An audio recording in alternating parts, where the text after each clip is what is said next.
are doing this live with CIOGC, and they are actually hosting an imam, a director from Chicago, and we are going to be having a conversation for the next 30 minutes about filling racial and social gaps within the Muslim communities. So we have actually Brother Omar Karim here, and he's going to be joining us shortly in a live. We're going to be having a conversation with him about some of the things that they experience in their communities, some of the things that are happening in Chicago with various Muslim communities, and in light of everything that you guys have seen and heard, starting from the death of George Floyd to the protests and through police brutality. I mean, everything that you're seeing, everything that's coming to surface, there's a lot of unboxing to do, and there's a lot of things that we have to address.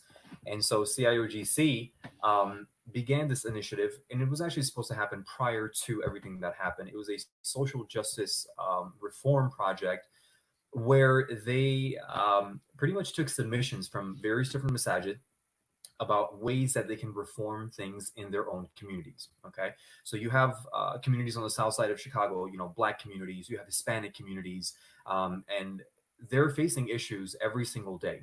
And so the point of this project is to get these communities to think of ways to better their masjid, right? Better their community, and better fill the racial and social gaps within the communities. And so they think of projects, and it's essentially like a competition of these masajid. And the grand prize is $5,000, and $5,000 will be awarded from CIOGC, and they will award this to the masjid, and they will be using that to, reform whatever it is that they're talking about. And we'll be starting. Wa alaikum assalam wa rahmatullah. So we'll begin one more time, give you a real quick review of what tonight is going to entail. So we are here joined with Brother Omar Karim. He's the executive director of Ephraim Bahar Center in Chicago. This is a joint effort with CIOGC, and we're going to be discussing some of the social and racial gaps within the Muslim communities that have been brought forth in light of recent social and political events in the United States. Now, this project was actually supposed to take off prior to all of the civil and social and political unrest that happened, but this only brought forth the project with an even stronger sense since that happened. So as we begin, why don't you tell us about your masjid and your community? Okay. Assalamu alaikum. Bismillahir Rahmanir Rahim. Brother Wali, thank you very much for having us on your show. Really appreciate you and what you're doing. Executive director at the Ephraim Bahar Culture Center. The Ephraim Bahar Culture Center is it's not a masjid, but it's actually a cultural center, and it's a community center. It's a organization that actually evolved out the Nation of Islam into Islam in 1975, when the leader of the Nation of Islam, Muhammad, Imam Worthy Muhammad, was elected leader, and he brought us from the thinking and the mindset of the Nation of Islam into mainstream Islam, which is Islam. And it was encouraged that we began to establish masjids in our communities. So it was a group of families, about 4 or 5 families that came together, and we began to establish a culture. It was a masjid at first on the southwest side of Chicago. We were on 86 in Ashland. When the family started to grow, we started to grow. We need to get a bigger place. We moved to 2525 West 71st Street, which is on the southwest side of Chicago. As our community started to grow, we started to get more families. At that time, I had children, and we was able to raise and establish a lot of young people in the masjid. So basically, that's how we started. As our children became older and they started to make lives for themselves, and we started to lose a lot of our young people.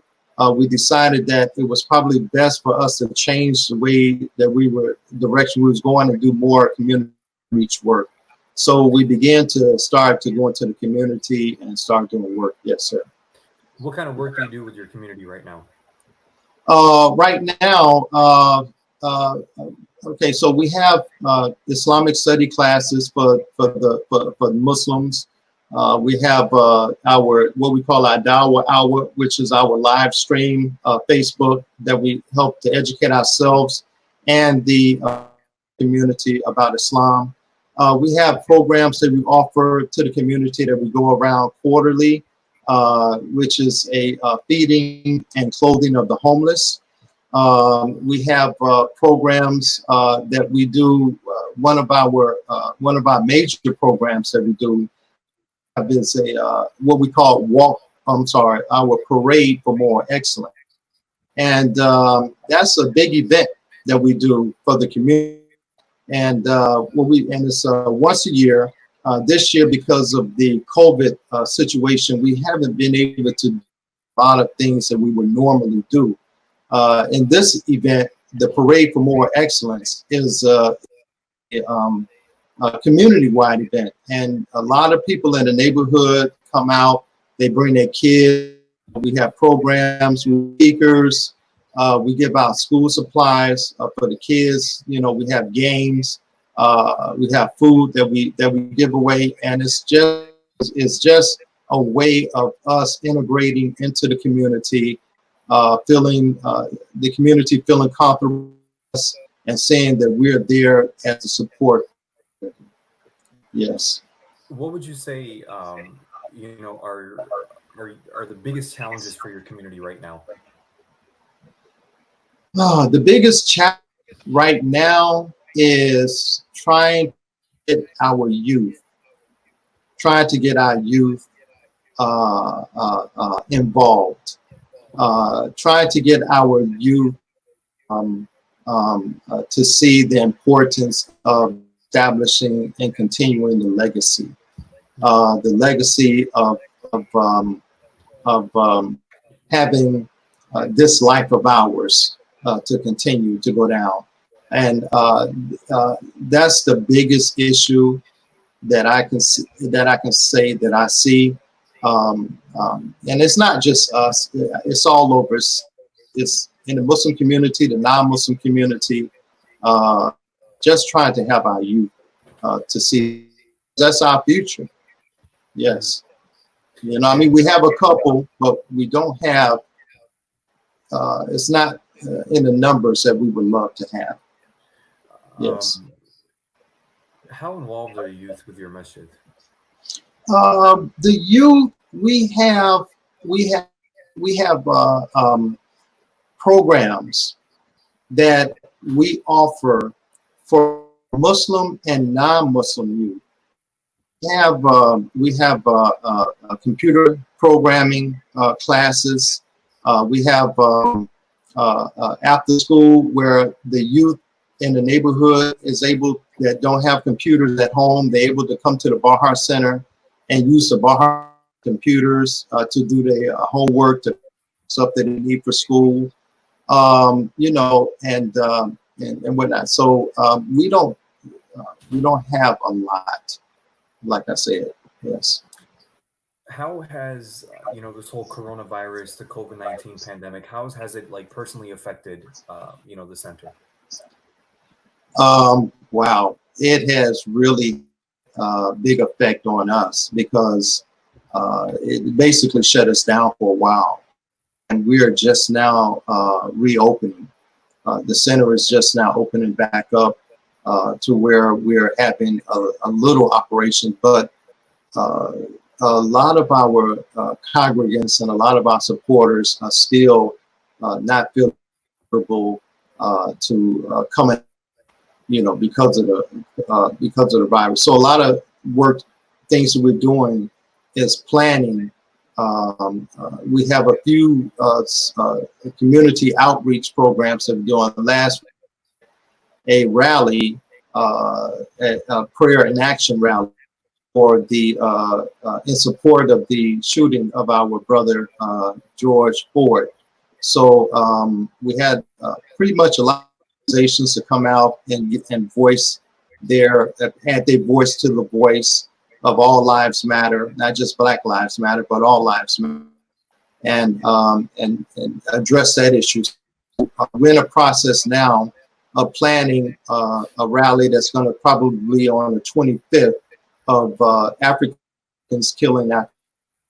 So we want to address the issues of Blacks killing Blacks, and we want so we're in meetings right now for planning that event, and to try to add the voice and it's not an antagonistic situation, but it's a rally to call people to realize that you have an importance in this community. You know, you have a obligation to your community, and we need you to be leaders, to be protecting women, and to stand up, you know, for the community. So we want to try to encourage this situation we're in. Now, as you know, we have you because you are one of the participants for the CIOGC Social Justice Challenge. Yes. What are your plans for the Service Project Challenge for your community? Okay, so what I would like to do that I submitted to GC is financial literacy. I think in this environment that we in, especially since the COVID-19 situation has put a lot of people out of work, and our community are economically distressed communities also. So I'm an investor, I'm a trader in the stock market, and I teach investment education. And one of the things to do is to educate people on how to build how to build wealth, how to establish,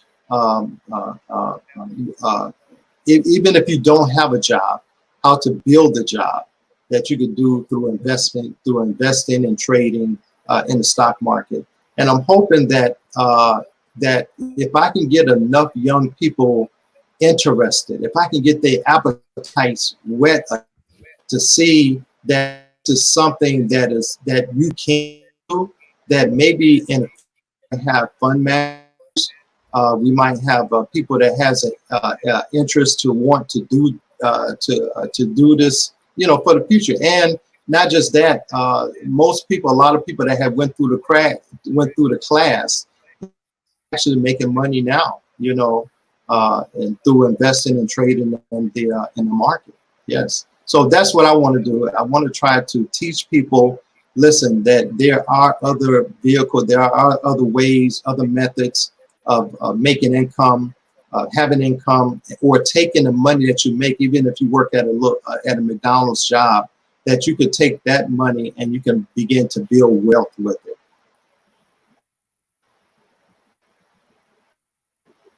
Yes. You know, the following questions that I was going to ask you, you actually addressed them here, as to how this particular project was going to help your community, and if you win the challenge, how would you expand this program? Are you making it so that this program is more so for the youth? Is this something that is applicable to like your whole community? Like, how are you approaching this particular initiative? Yes, this particular program is for all ages. So it's not just for youth, it's for youth and adults, but basically 13 years up that we're looking to teach wealth development. One thing about it, they took a lot of programs out of the public school systems. Number one, they took prayer out of the school systems. They a lot of the shops out of the schools, out of the public school systems, and that's where a lot of the people in the communities that we're working in, they attend the public school system. So they don't have a whole lot as far as financial education, besides learning how to balance a checkbook, you know, or how to open a bank account, basically. You know, so we want to teach them, we want to give them the tools that they need, the financial information that they need to build wealth, not just for themselves, but generational wealth also. Yes. So the more people that we can reach out to, the better. I think for all. And you know, one thing about it is that young people find out, they say, I can make money just by having a phone. You know, they like that. Absolutely. We had a question from you know, one of the viewers, and I think you'd be better suited to answer this. To say, how do you deal with racism within the Muslim Ummah, even in the masjid, like even in our prayer spaces? It seems like, you know, the Desis, the Southeast Asians, the brown folks, they stick together. The blacks stay in their own circles. The Arabs stay in their own community. How do we deal with this? The concept of like these cliques that exist, right? And we're supposed to be this one ummah. You know, that's a tough one, because we're not just dealing with Muslims, we're dealing with cultures. And we're dealing with people who cultures are colliding. And we have to begin to understand one another from their cultural perspective. And I think if we can understand one another from the cultural perspective, we can begin to break the racism and discrimination that we find within the community. You know, we have Islam, and that is our culture, but at the same time, we still have a connection to our ethnicity, our ethnic backgrounds. You know, from where we come from. So you have Pakistani Muslims. You know, they bring their culture here, and Palestinian Muslims and Muslims, the Chinese Muslims, Bosnian Muslims. All of them come here, and I have visited so many masjids, different ethnic groups, and just felt like an outsider in the masjids. You know, and you know, so just us coming together on and not just that. I think that when we come to America, that you have to see America as your home. You know, I think what happened is that a lot of us, a lot of our immigrant sisters, when they do come to America, they hear, but they really have not made this their home. And to make it your home, you have to get involved with the community. And that's not saying that you have to not have time connections with where you come from, but you have to see how to work with and how to integrate with Americans. Yes. And you know, and especially it's missing one thing about Prophet Muhammad is that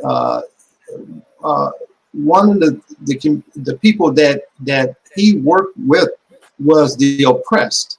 Those was the downtrodden and whatnot, you know. And when you look at Chicago, Southwest Side Chicago, and you see that there are 500 and something shootings that in the Southwest Side of Chicago, and you look and you say, oh, that's the black folks' problem. You know, that's the African American problem. That's not a problem. You know, then we shouldn't have done. But if we see it as a human problem, and we break the bound comfort zone, and we try to realize how can we make an effect? How can we sit back and make change? How can we partner and sit back and have an effect on this here, regardless of the danger of the situation that you think you might put yourself in. The Bahar Center is located in the is in one of the hardest communities in Chicago. We just had a shooting that happened basically right across the street of the Bahar Center last week, where a young man was driving his car and they did a drive-by shooting, and his car crashed into the fence and almost crashed into the Bahar Center building itself. Now, don't get me wrong. I'm not saying that it's dangerous all the time. We don't see that all the time, but it is there. The element is there. And that is more good people in the community than it is, but the bad people the community seems bad, because the good people are not doing anything. Right, right. And I think that's where the concept of just kind of bypassing these issues within our community come in. Because if you're a suburban Muslim, right, and you live in the suburbs, this is not the norm. This is what you read in the news or you hear on the radio, and that's it. Yeah. It starts and it ends there, right? Yeah. Because that's not my home. I never even heard of the Bahar Center. I'm never going to go to the Bahar Center. So if they need money, I'll send them money. If they need donations, I'll send them donations. But that's kind of like, that's my job. I'm done, right? And I think part of unifying and coming together as communities is understanding that, we can't bypass these issues just because we're not affected with them. And that goes, that concept right there, it runs deep, because that's the same thing with Black Lives Matter, right? Black Lives Matter because it is a symptom of a much greater systemic disease, right? In the art of medicine, what I study, you can cure symptoms all day, right? You can put a Band-Aid on a cut, but if you got an artery that's bleeding underneath, you will eventually bleed to death unless you correct the artery, right? That's right. If you have corona, if you have COVID, may Allah subhanahu wa ta'ala protect everyone. If you have COVID and you're just going to treat the fever that it caused, but never address the virus that is killing the body, that virus will remain, right? So that's right. We are, Desis sticking with Desis and blacks sticking with the blacks and Arabs sticking with Arabs. These are symptoms of a greater divide in our communities, and showing us that there's room for us to grow, to come together, to cultivate, because ultimately we're looking at the Prophet ﷺ as not just the example for humanity, but his congregates, the Sahaba, the community that he builds, as our role models and our examples, right? When Allah says, "Radiyallahu anhu wa radu an, dhalika liman khashiya rabbah," that they're pleased with Allah and Allah is pleased with them. It's because they've strived and reached this level of excellence to where they've understood brotherhood, where they understood what it means to love one another for the sake of God, where it means to love for yourself that which you would love for your brother, not love for your brother if it's left over. Or the right. You know what I'm saying? Yeah, right. Love for your brother, the hand-me-downs. Yeah, right. Right. So Islam, that's not what Islam is, right? Yeah, and that's so true, Wali.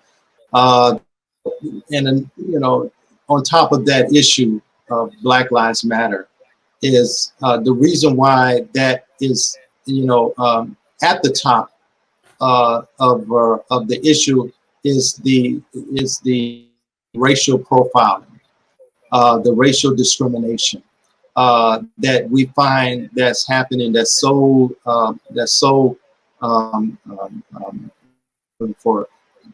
overwhelming in the African American community, and that's all over the United States. So white superiority,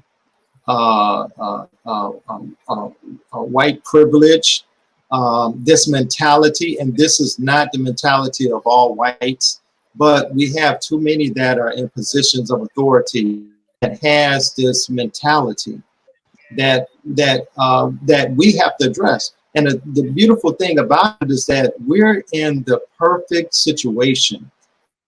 Muhammad Sallallahu Alaihi Wasallam has now made it to the shores of the United States of America.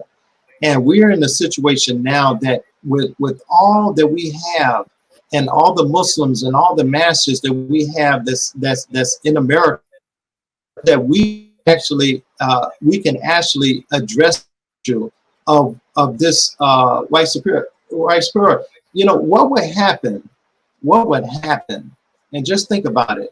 If uh, um, any other child was to sit in a church with the image of a black man or Hispanic man or whoever on the cross for 400 years, what would that do to their psyche?